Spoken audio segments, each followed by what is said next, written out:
Chicos, a ver, infección urinaria. Este tema también es bastante común, por así decirlo. ¿Cuántos pacientes con infección urinaria han visto?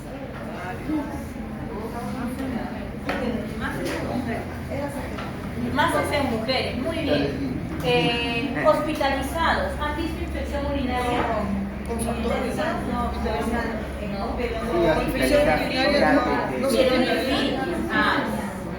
¿Por qué? ¿Por qué no vemos infección urinaria hospitalizada?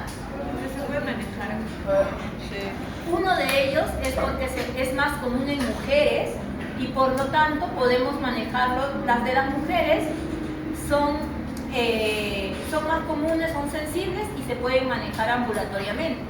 Pero cuando le da infección urinaria a un varón, el nombre cambia. Es una ITU complicada. Si da infección urinaria al varón, es ITU complicada. Y el término complicada ya nos hace prestar atención que ese paciente se debe de hospitalizar. Porque así nomás no le da una infección urinaria al varón. Sobre todo porque el trayecto de la uretra es más largo y eso evita que tenga infecciones urinarias. ¿Qué es importante saber de infección urinaria? Sobre todo la clínica, ¿no? De cómo sospecho de ello por la clínica. ¿Qué va a tener un paciente de síntomas para infección urinaria? Disuria. ¿Qué es disuria? Dolor no. Ardor. Es un dolor tipo ardor al momento de orinar. Disuria. ¿Qué más puede tener? Anuria no. Anuria significa que el paciente no orina. Anuria no significa que no orine nada, es que orina menos de 100 mililitros en 24 horas. Pero no tiene anuria. Disuria, ¿qué más? Polaquiuria. ¿Qué significa polaquiuria? Que da orina constantemente de pocas cantidades. Disuria, polaquiuria. ¿Qué más tiene que tener? Tenesmo vesical. Significa que el paciente va al baño y se queda con la sensación de querer orinar y no puede. Y por eso es que vuelve una y otra vez. 3 síntomas principales: disuria, polaquiuria y tenesmo vesical. Si mi paciente no tiene estos síntomas, yo no sospecharé de infección urinaria. Pero hay otros síntomas más que se pueden agregar y son 2 más importantes. ¿Cuáles son? Fiebre y... sí, estamos hablando de síntomas. Cuando ya luego se dan los exámenes. Fiebre y dolor lumbar. Fiebre y lumbar.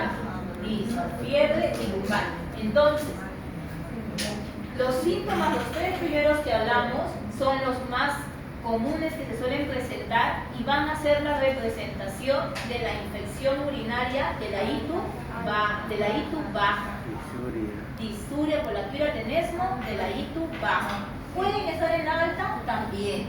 Pero los que son característicos de la ITU alta es la fiebre y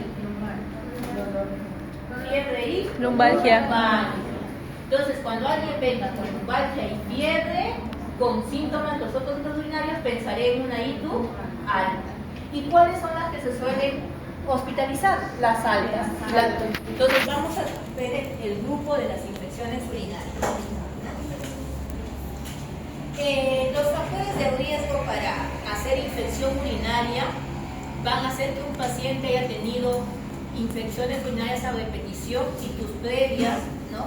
Que el paciente utilice métodos anticonceptivos como el diafragma con espermicidas, ¿no?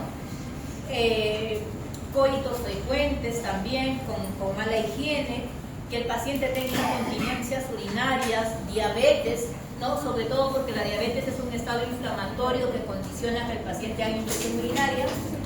También que tenga anomalías anatómicas o funcionales de las vías urinarias y no haber sido circuncidado. Ese paciente también puede condicionar, ¿no? Entonces, clasificación. Esto es muy importante. Chicos, ITU no es complejo. ¿no? Pero sí hay algunos puntos que tenemos que tener en cuenta de infección urinaria, sobre todo al momento del diagnóstico, porque a veces vemos un examen de orina que tiene leucocitos en la orina y decimos infección urinaria y tratamos, y no es así, ¿no? Si el paciente, por más que tenga un examen de orina alterado y no tenga síntomas, eso no es infección urinaria. O sea, infección urinaria tiene que haber presencia de síntomas, ¿no? Salvo pues sea un paciente que usa sonda, Foley, ¿no? Y obviamente pues no va a saber decir que tenga polaquiuria, tenemos vesical, no. Entonces, esta clasificación es importante para yo poder determinar mi tratamiento. Tengo la ITU baja, que es cistitis, uretritis, prostatitis, ¿no? Y la ITU alta, pielonefritis aguda, nefritis bacteriana aguda, focal o difusa y absceso renal, ¿no? Por ende, se darán cuenta que la de más gravedad es la ITU alta, la pielonefritis aguda, la nefritis bacteriana aguda, focal o difusa y el absceso renal, ¿no? Son las más complejas, ¿no? La ITU baja puede dar fiebre, sí podría dar fiebre, ¿ya? Pero sobre todo es característico de la ITU alta, ¿no? La ITU baja, incluso el tratamiento puede ser hasta 3 días nada más de la infección, ¿no? Mientras que la ITU alta, sí el paciente usualmente está completando de 1 semana a más el tratamiento, ¿no? ¿Hasta cuánto más? Si es un absceso, puede llegar a 2 semanas, ¿no? Si es una ITU por un germen resistente, puede llegar a 10 días, dependiendo, ¿no? Dependiendo. Entonces vamos a ver que las infecciones complicadas frente a las no complicadas, ¿no? Esencialmente son infecciones del tracto urinario no complicadas, las del tracto inferior. Más común, vamos a ver esto en pacientes en mujeres, ¿no? Es lo más común. Ahí está lo que mencioné, el tratamiento es por 3 días. ITUs complicadas. Es un cuadro de ITU con un episodio sintomático de cistitis o pielonefritis en un varón o en una mujer que tenga una predisposición anatómica para las infecciones, ¿no? A veces, cuando le hacemos diagnóstico de ITU a un varón, que no es común, tenemos que estudiar, pedir una ecografía renal, no en ese momento, sino quizás como parte de su estudio, porque puede tener una alteración anatómica. Algunos pueden tener los uretres, otros pueden tener agenesia renal, ¿no? Que está condicionando, ¿no? Listo. Entonces, la infección del tracto urinario también la podemos clasificar en 2 grupos, en la no complicada y en la complicada. No complicada, usualmente en mujeres jóvenes, sanas, no embarazadas, síntomas menores de 7 días, ¿no? Y en la complicada, vamos a ver que puede deberse a que el paciente tenga factores de riesgo, como por ejemplo, que el paciente tenga diabetes, inmunosupresión, manipulación de la vía urinaria, ¿no? Niños, ancianos, o también le llamamos complicadas, sobre todo, por ejemplo, algo bien común es en las embarazadas y en los pacientes que tienen cálculos, ¿no? Entonces tenemos las ITUs complicadas en estos grupos. Se menciona de que si es una ITU complicada, lo ideal sería, dependiendo de qué tantos factores de riesgo tiene este paciente, es que debemos de hospitalizar. Porque si es complicada, puede ser que requiera tratamiento endovenoso, ¿no? Dependiendo de cada caso.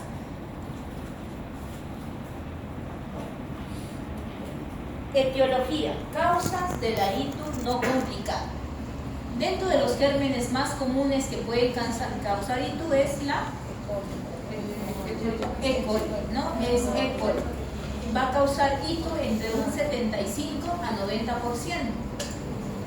Por ese motivo es que al momento de darle tratamiento, mi tratamiento va a ser empírico, ¿no?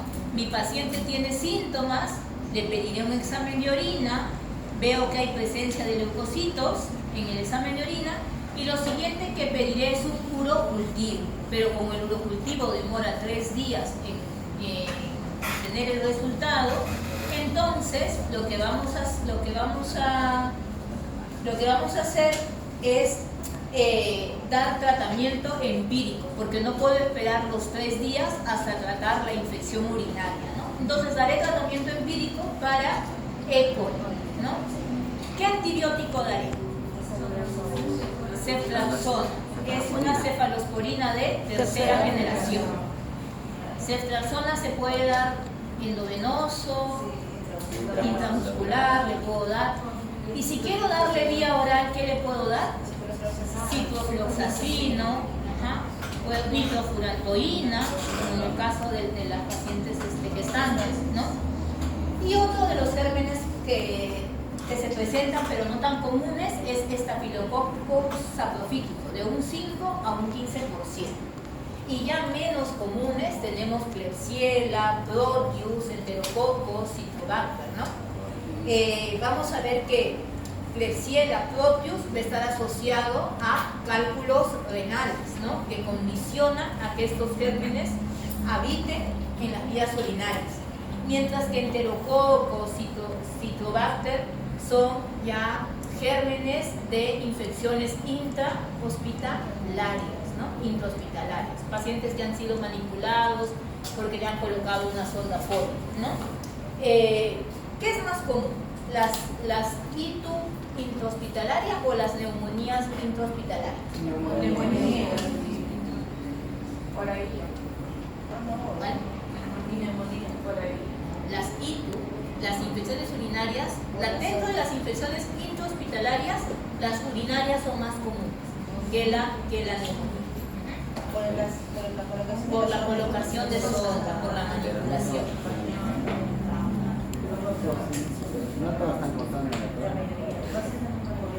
Listo. Etiología de las ITUs complicadas. La E. coli sigue siendo la más frecuente, a donde van, ¿no? Sigue siendo la más frecuente. Por lo tanto, mi tratamiento empírico dirigido si es endovenoso, si lo voy a hospitalizar, es porque va a ser endovenoso, cefalosporina de tercera generación. Si va a ir a casa, puedo optar por la vía oral como ciprofloxacino, levofloxacino. Se ha visto mucha resistencia al ciprofloxacino. ¿Qué más? Sin embargo, dentro de las ITUs complicadas hay otros gérmenes como Pseudomonas, Klebsiella, Proteus y los otros que le estaba mencionando.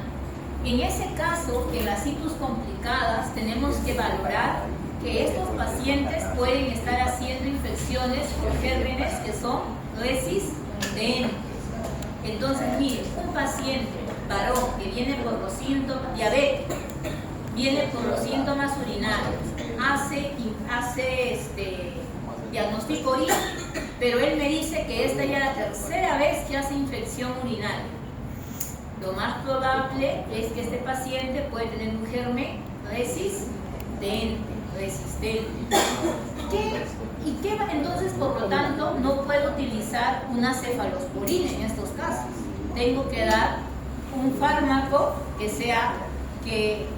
tenga más potencia para la resistencia de coli y que me cubra pseudomonas, como dice ahí. O sea, tengo que usar un antipseudomónico, ¿no? ¿Qué antipseudomónico elegiré en una ITU complicada? Ya mencioné que es complicada porque es varón y tiene diabetes y es la tercera vez que le da infección urinaria. Ceftazidima. Meropenem es un antipseudomónico. Otro antipseudomónico. Ceftazidima. Ceftazidima, una cefalosporina de tercera como ceftazidima. Y piperacilina, tazobactam, es antipseudomónico. Entonces, miren, no de frente nos vamos al meropenem, no nos vamos a los carbapenem de frente. Podemos empezar con cefalosporina como ceftazidima o piperacilina, tazobactam. Si en el urocultivo me sale que es resistente, cambie. Si es betalactamasa, productor de betalactamasa, es un E. coli Le, entonces ahí sí pasaré a un carbapenem, ¿no? Pero la elección del antibiótico básicamente se va a basar en el contexto de mi paciente y en la clínica. ¿Qué tal si mi paciente viene con infección urinaria pero está chocado, está impotente? Un E. coli sensible le generaría tanto problema así? No. Ya me está indicando que muy probablemente puede tener un germen resistente, ¿no? Dentro de los agentes etiológicos, ¿no?, más frecuentes de infección del tracto urinario, pues hemos mencionado el E. coli, ¿no? ¿Cuál es la patología la cual se podría presentar? Como un síndrome de descarga uretral, ¿no? Son pacientes varones que mencionan que tienen como secreción purulenta, ¿no? Y dentro de ellos también sigue siendo E. coli una de las bacterias más comunes, ¿no? Ahí lo podemos ver, ¿no? E. coli, E. coli, E. coli.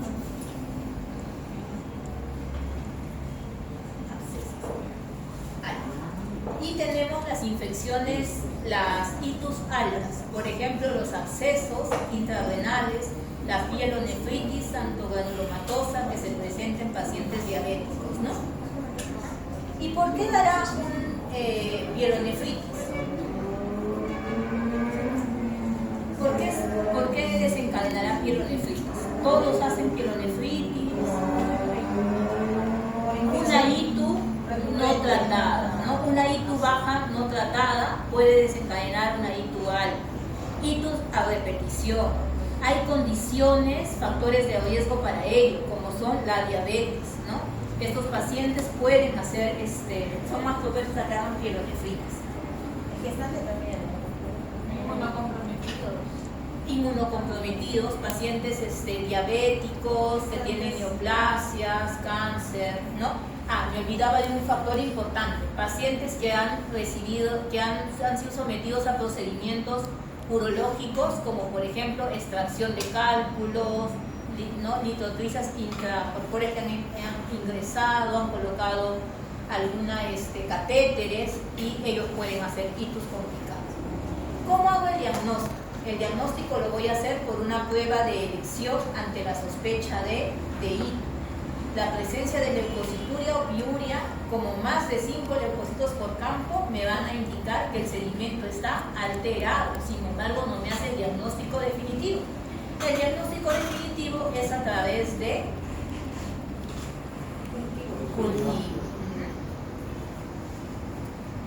Entonces, dice, la leucocituria no es un sinónimo de infección del tracto urinario, pudiéndose observar leucocituria estéril, o sea, puede haber leucocitos y no ser infección urinaria, ¿no?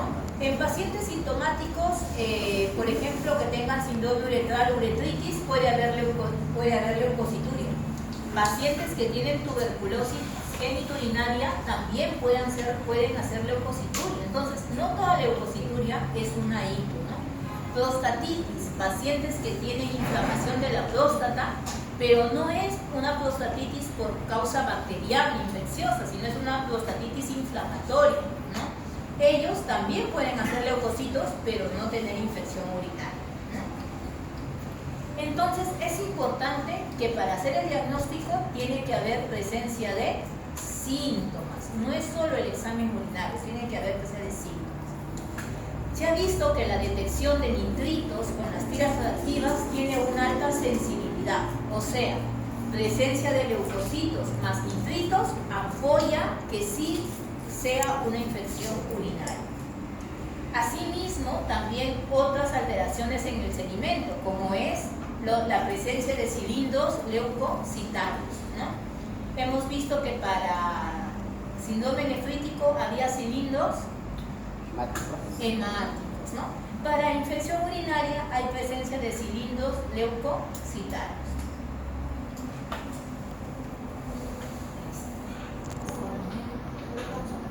Entonces, la detección de bacteriuria significativa se llama significativa porque va a tener un valor específico para determinar que sí probablemente sea una infección urinaria.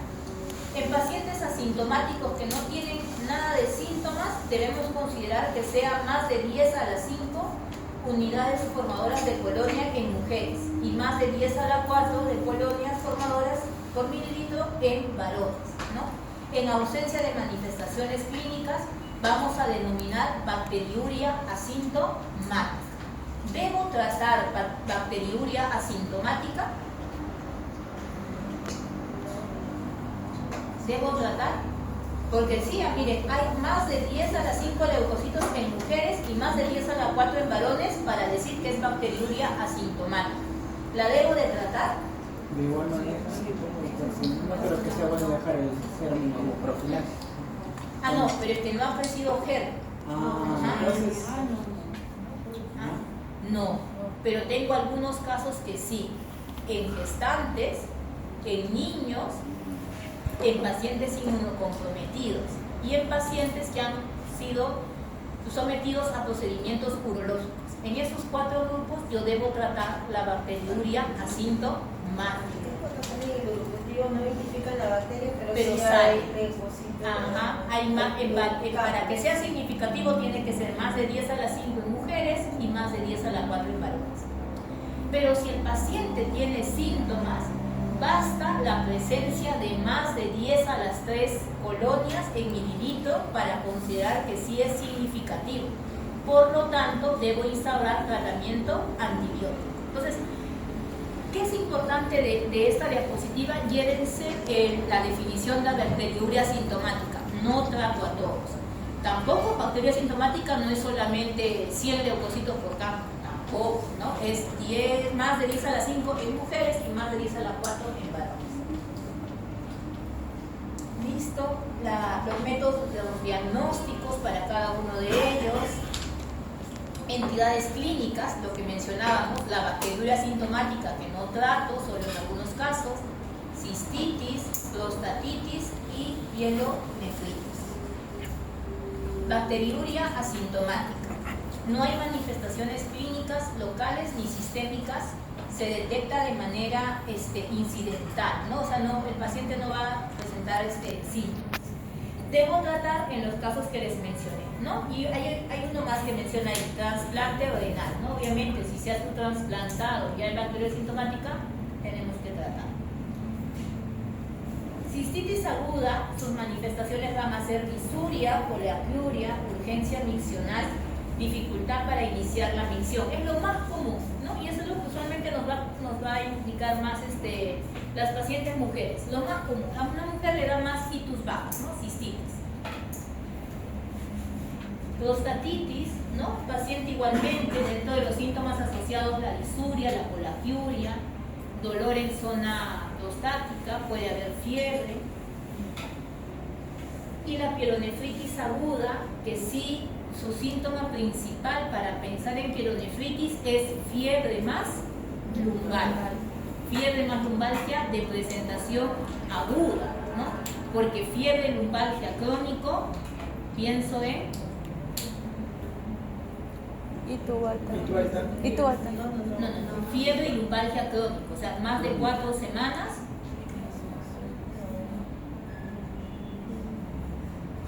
Problemas a nivel lumbar de infecciones, espondilodicitis, ¿no?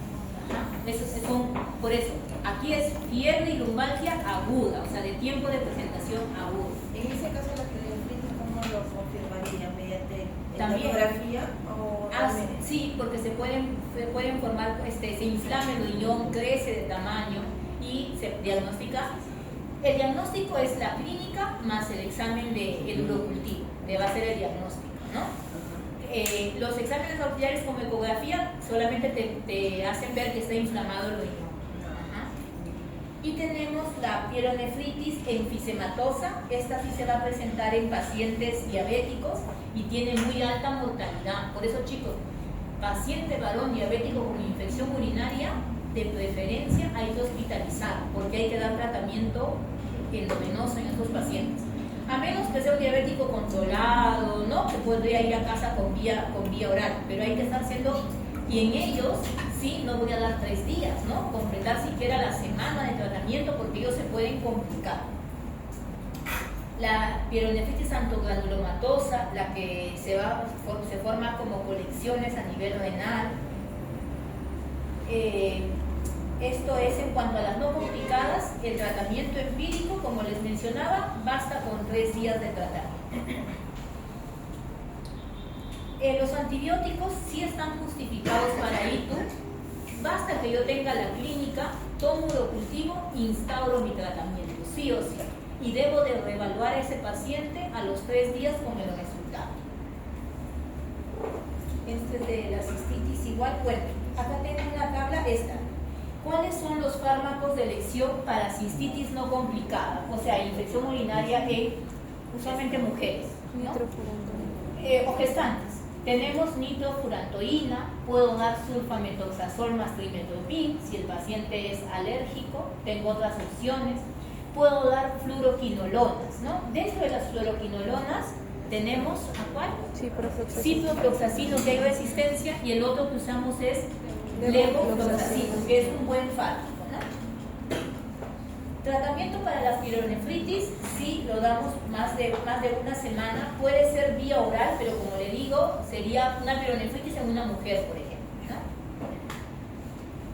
Las parenterales endovenosas, cefalosporinas, sobre todo, aminoglucósidos, amicacina.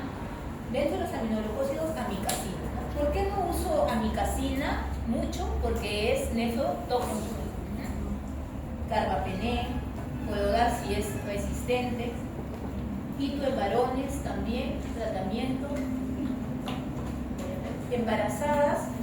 En embarazadas no usamos mucho penicilinas en estos pacientes porque puede haber daño hacia el feto. Y el tratamiento de base que son inocuos, estamos la nitrofurantoína que se puede dar vía oral, ampicilina y cefalosporina, ¿no? ¿Haces embarazada? En embarazadas. Nitrofurantoína de elección y cefalosporinas cuando ya están en el tercer trimestre ya. Tercer trimestre. Y tus complicadas que se les mencionaba. ¿Por qué esperaste el tercer trimestre? Porque la cefalosporina en el primer trimestre es teratogénico, causa alteraciones a nivel de la formación, a nivel cerebral del feto. Sí. Y nitrofurantoína sí se ha visto que no tiene, es inocuo, no tiene mayor complicación. Ya chicos, no sé si le puedes decir a tu compañera que suba, porque ellos están